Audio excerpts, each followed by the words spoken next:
Text को style करना मतलब बोल्ड, इटैलिक, अंडरलाइन वगैरह करना, ठीक है।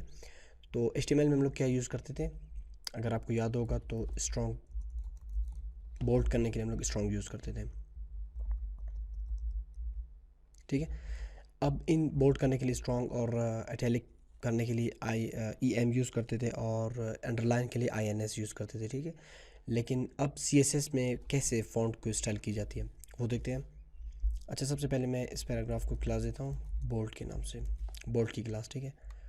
और बोल्ड को यहाँ पे कॉल करते हैं बोल्ड। तो आप किस तरह करेंगे, प्रॉपर्टी आपने यूज़ करनी है फ़ॉन्ट वेट के नाम से, ठीक है। और किसी भी फ़ॉन्ट में मेरे ख्याल से उनकी वेट होती है, ये देखिए टेक्स्ट एडिटर जो आपको बता रहा है कि 100 से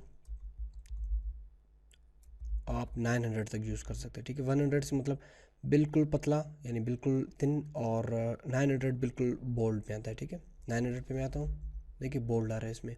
तो ये 100 बेसिकली कुछ फ़ॉन्ट्स ऐसे होते हैं कि उनमें बिल्कुल 100 की वो मौजूद होती है, ठीक है। और वो बहुत थिन होती है, यानी बहुत छोटे हो जाते हैं। तो इन दैट केस आप इनको यूज़ कर सकते हैं, लेकिन मैं एक सिंपल यहाँ पे बोल्ड यूज़ करता हूँ। तो बोल्ड क्या करता है, इसको जो स्ट्रॉन्ग हम लोग यूज़ करते थे बिल्कुल वही काम करते हैं, टेक्स्ट को बोल्ड करते हैं। अब ये जूम है बेसिकली मेरे ख्याल से, तो ये है नॉर्मल इसकी व्यू, ठीक है। फॉन्ट वेट क्या करती है, इसको बोल्ड कर दें। अब इटैलिक की तरफ आते हैं कि इटैलिक किस तरह करते हैं आप CSS में, class italic, this is some italic text, italic को कॉल कर दिया आपने। अब इटैलिक आप किस तरह कर दें, ठीक है। उसके लिए आपने फ़ॉन्ट स्टाइल सिंपल इटैलिक आपने लिखना है। अब देखिए फ़ॉन्ट आपकी इटैलिक हो गई है।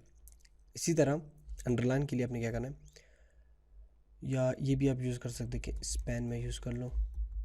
ये basically span inline element block वो है, टैग है, एलिमेंट है।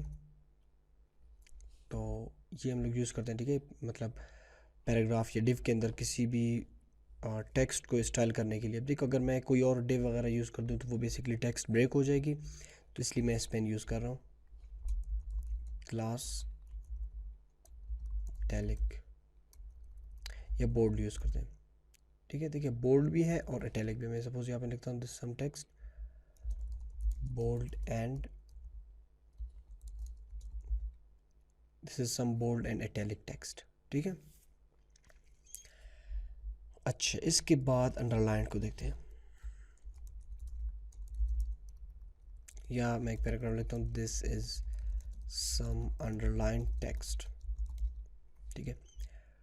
अंडरलाइन को जो हम लोग HTML में यूज़ करते थे ना, या INS यूज़ करते थे, तो CSS में आपने क्या करना है। अच्छा, मैं इसको क्लास अप्लाई करता हूँ सबसे पहले अंडरलाइन के नाम से, और इस क्लास को आसान तो क्लास हो गई, अब कॉल करना है यहाँ पे अंडरलाइन, ठीक है।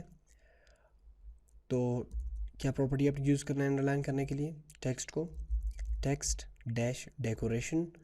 अब मुख्तलिफ देखो वैल्यूज़ आप यूज़ कर सकते हैं, लाइन थ्रू या ओवर लाइन, तो मैं यूज़ करता हूँ अंडरलाइन। अब ये क्या करते हैं, बेसिकली टेक्स्ट को अंडरलाइन कर रहे हैं, ठीक है।